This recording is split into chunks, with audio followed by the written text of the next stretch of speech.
শুভেচ্ছা,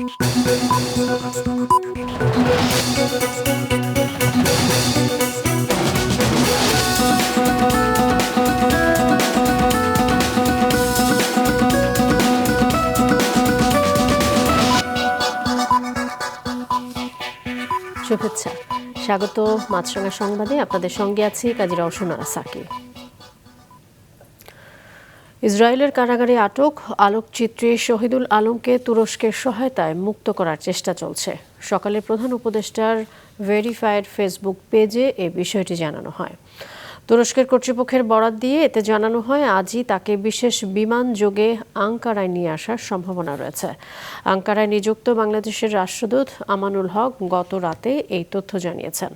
ইসরায়েল কর্তৃক শহীদুল আলম অবৈধভাবে আটক হওয়ার পর জর্ডান, মিশর ও তুরস্কে অবস্থিত বাংলাদেশ দূতাবাসসমূহকে ওইসব দেশের পররাষ্ট্র দপ্তরের সাথে যোগাযোগ করে তাকে মুক্ত করার দ্রুত উদ্যোগ নিতে বলা হয়।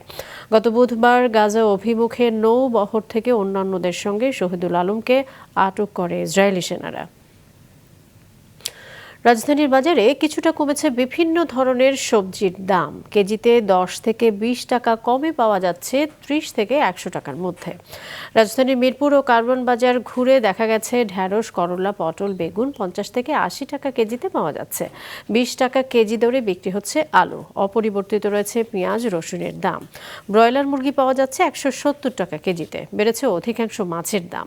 পাঙ্গাস, তেলাপিয়া, সিলভার কার্প ছাড়া 300 টাকার নিচে মিলছে না কোনো মাছ। বিক্রেতারা বলছেন, বৃষ্টি কমায় পণ্যের সরবরাহ বাড়ায় কিছুটা কমেছে সবজির দাম।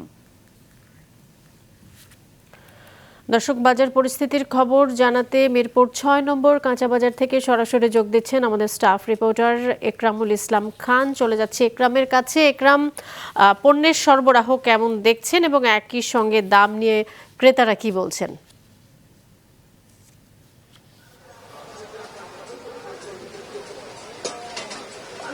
আমি আছি রাজধানীর মিরপুর 6 নম্বর কাঁচা বাজার।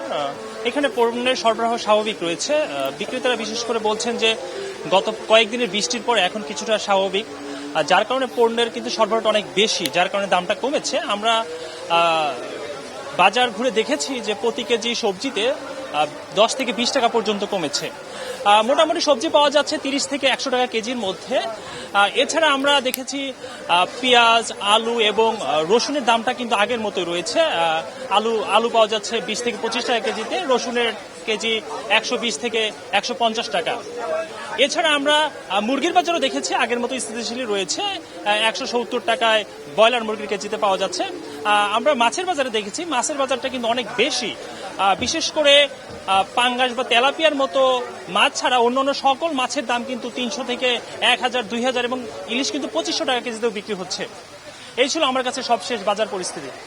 একরাম, আপনাকে ধন্যবাদ। দর্শক, মিরপুর 6 নম্বর বাজার পরিস্থিতির খবর জানাচ্ছিলেন একরামুল ইসলাম খান। শক্তিশালী ডিম, প্রাকৃতিক পুষ্টিতে ভরপুর, এই প্রতিপাদ্যে নানা আয়োজনে পালিত হচ্ছে বিশ্ব ডিম দিবস। দেশে বছরে একজন মানুষ ডিম গ্রহণ করে 137টি, যা প্রয়োজনের তুলনায় খুবই কম। দেশের প্রতিজন মানুষকে একটি করে ডিম খাওয়াতে হলে ডিমের উৎপাদন আরও 3 গুণ বাড়াতে হবে। রাজধানীতে ডিম দিবসের আলোচনায় এসব কথা উঠে আসে। অনুষ্ঠানে বলা হয়, দেশে গেল 1 দশকে ডিমের উৎপাদন প্রায় 2 গুণের বেশি বেড়েছে। চায়না, জাপান, ইন্ডিয়া ডিম উৎপাদনে এগিয়ে থাকলেও পিছিয়ে রয়েছে বাংলাদেশ। বক্তারা বলেন, উৎপাদন খরচ বেড়ে যাওয়ায় এমন পরিস্থিতি। ডিমের উৎপাদন খরচ কমাতে ভুট্টা উৎপাদন বাড়ানোর পরামর্শের পাশাপাশি পোলট্রি খাতের জন্য একটি রোড ম্যাপ তৈরির তাগিদ উঠে আসে আলোচনায়। বান্দরবানের নাইক্ষ্যংছড়ির ঘুমধুম ও কক্সবাজারের উখিয়ার রহমত বিল সীমান্তের ওপার মিয়ানমার থেকে আবারও তীব্র গোলাগুলির শব্দ শোনা গেছে। গতরাত 11টা থেকে আজ ভোর পর্যন্ত পালংখালী সীমান্তের ওপার থেকে গোলাগুলির শব্দ শোনা যায়। মিয়ানমার থেকে ছোড়া গুলিতে মোহাম্মদ ইয়াসির নামে একজন রোহিঙ্গা যুবক আহত হয়েছেন। বিজিবি জানিয়েছে, আহত যুবক উখিয়া 12 নম্বর ক্যাম্পের বাসিন্দা। আরাকান আর্মি এবং রোহিঙ্গা সশস্ত্র গ্রুপ আরসার মধ্যে এই গোলাগুলির ঘটনা ঘটেছে বলে জানা গেছে। মিয়ানমারে চলমান সংঘাতে এপারের বাসিন্দারা আতঙ্কে রয়েছেন। সতর্ক অবস্থানে রয়েছে বিজিবি। দর্শক, কিছুক্ষণ আগে সীমান্তের সবশেষ পরিস্থিতি সম্পর্কে জানিয়েছেন আমাদের কক্সবাজার রিপোর্টার সুনীল বড়ুয়া। মূলত মিয়ানমারে কিন্তু দীর্ঘদিন ধরে প্রায় 1 বছরের ধরে কিন্তু সেখানে মিয়ানমার সেনাবাহিনীর সঙ্গে সে দেশটির সশস্ত্র আরাকান আর্মির সঙ্গে যুদ্ধ চলে আসছিল এতদিন। এবং আরাকান আর্মি আমরা যতটুকু জানতে পেরেছি সীমান্ত এলাকার লোকজন এবং ওপারের লোকজনের সঙ্গে কথা বলে প্রায় বেশিরভাগ জায়গা কিন্তু আরাকান আর্মির দখলে নিয়ে গেছে। কিন্তু এখন যেটি শুনতে পাচ্ছি আমরা, ওপারে কিন্তু আরাকান আর্মি নয়, মূলত আরাকান আর্মির সঙ্গে রোহিঙ্গা সশস্ত্র গোষ্ঠী আরসার সঙ্গে সংঘাত শুরু হয়েছে। এবং কদিন আগে কিন্তু আমরা নাইক্ষ্যংছড়ির সীমান্তে কিন্তু গোলাগুলির শব্দ ভেসে আছে এবং নতুন করে এবার উখিয়া টেকনাফ সীমান্তে চলে এসেছে, যে কারণে কিন্তু আবার সীমান্তবাসীর মধ্যে আবার নতুন করে একটু আতঙ্ক দেখা দিয়েছে বলা যায়। এবং একটু আগেই উখিয়া বিজেপির অধিনায়কের সঙ্গে আমার কথা হয়েছে, জসিমউদ্দিন চৌধুরী। তিনি বলেছেন এই গোলাগুলির ওপারে গোলাগুলির কারণে কিন্তু এপারে বিজিবির সতর্কতা জোরদার করা হয়েছে বলে তিনি আমাদেরকে জানিয়েছেন। আগামীকাল থেকে পরবর্তী 30 দিনের জন্য চট্টগ্রাম বন্দর সংলগ্ন এলাকায় সব ধরনের সভা সমাবেশ নিষিদ্ধ ঘোষণা করেছে চট্টগ্রাম মেট্রোপলিটন পুলিশ। গতরাতে এক গণবিজ্ঞপ্তিতে বলা হয়, চট্টগ্রাম বন্দরে কার্যক্রম নির্বিঘ্ন ও নিরবচ্ছিন্ন রাখতে বন্দরের আশেপাশে ট্রাফিক ব্যবস্থা স্বাভাবিক রাখা অত্যন্ত গুরুত্বপূর্ণ। কিন্তু বন্দর এলাকায় বিভিন্ন মিছিল, সভা সমাবেশ করার ফলে যানজটের সৃষ্টি হয়ে বন্দরের আমদানি রপ্তানি কার্যক্রমে বিঘ্ন ঘটে।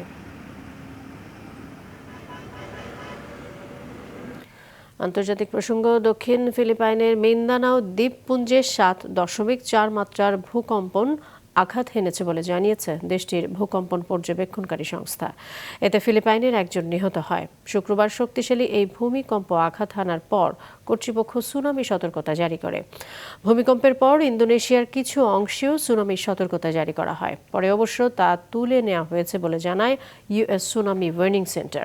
এর আগে মার্কিন সুনামি ওয়ার্নিং সিস্টেম জানায়, ভূমিকম্পের কেন্দ্র থেকে 300 কিলোমিটার ব্যাসার্ধের মধ্যে বিপজ্জনক সুনামি আঘাত হানতে পারে। আর প্যাসিফিক সুনামি ওয়ার্নিং সেন্টার জানায়, ফিলিপাইনে জোয়ারের স্বাভাবিক ঢেউয়ের তুলনায় 1 থেকে 3 মিটার উচ্চতার ঢেউ আছড়ে পড়তে পারে। প্যালেস্টাইনি স্বাধীনতাকামী সংগঠন হামাসের সঙ্গে একটি যুদ্ধবিরতি চুক্তি অনুমোদন করেছে ইসরায়েল সরকার।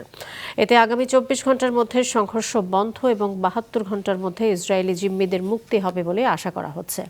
বৃহস্পতিবার মধ্যস্থতাকারীরা চুক্তির বিষয়ে সমঝোতার ঘোষণা দেওয়ার প্রায় 24 ঘন্টা পর ইসরায়েলি মন্ত্রিসভা তা অনুমোদন দেয়।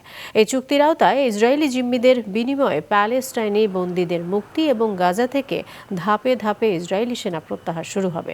এদিকে গাজায় যৌথ টাস্ক ফোর্সের অংশ হিসেবে 200 সেনা মোতায়েন করবে যুক্তরাষ্ট্র। তবে আলাদা করে কোনো মার্কিন সেনা গাজার ভেতরে মোতায়েন করা হবে না। গাজায় স্থিতিশীলতা ফিরিয়ে আনতে এই সেনা মোতায়েন বলে জানিয়েছে যুক্তরাষ্ট্র। এবারে খেলার খবর। মেয়েদের ওয়ানডে বিশ্বকাপে আজ নিউজিল্যান্ডের মুখোমুখি হবে বাংলাদেশ। আসামের গুয়াহাটিতে খেলা শুরু হবে বিকেল 3:30টায়। আসরে 2 ম্যাচ খেলে এখনো পর্যন্ত কোনো জয় পায়নি কিউই মেয়েরা।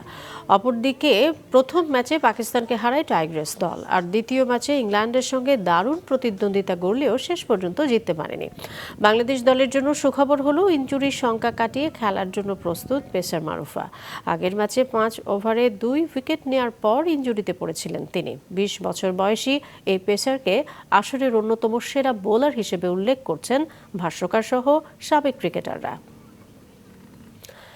এশিয়ান কাপ ফুটবলের বাছাইয়ে হংকংয়ের বিপক্ষে বাংলাদেশের হারের পর কোচ কাবরেরার ভুল কৌশল ও প্রশ্নবিদ্ধ একাদশ নিয়ে প্রশ্ন উঠেছে। তবে ম্যাচ শেষে কোচ নিয়ে মন্তব্য করতে রাজি হননি বাফুফের সভাপতি তাবিথ আউয়াল। এগুলা কোনো মন্তব্য সময় না। দেখেন, আমাদের জন্য 23 জন প্লেয়ারই অত্যন্ত ইম্পর্টেন্ট, অত্যন্ত ইকুয়াল। যে কোনো এক সময় 23 জনেরই অ্যাবিলিটি থাকে খেলাটাকে ঘুরে দেওয়ার জন্য। আর স্পেসিফিক প্লেয়ারদের ব্যাপারে আমি মন্তব্য করতে চাচ্ছি না। বাংলাদেশের মেন্টালিটি 3-1 থেকে পিছিয়ে থাকার থেকে আবার রিটার্ন লেগ করা 3-3, এটাও একটা বড় ইম্প্রুভমেন্ট মেন্টালি। বাট যেটা আমি বললাম, এর বাইরে আরও টেকনিক্যালি অ্যানালিসিস করতে হবে। আমাদের অতীতে এবং আগামীতে কি আছে চিন্তা করতে হবে। সো অফকোর্স আমি আপনাদের সাথে যেটা করি, পোস্ট ম্যাচ ব্রিফিং একটা হবে।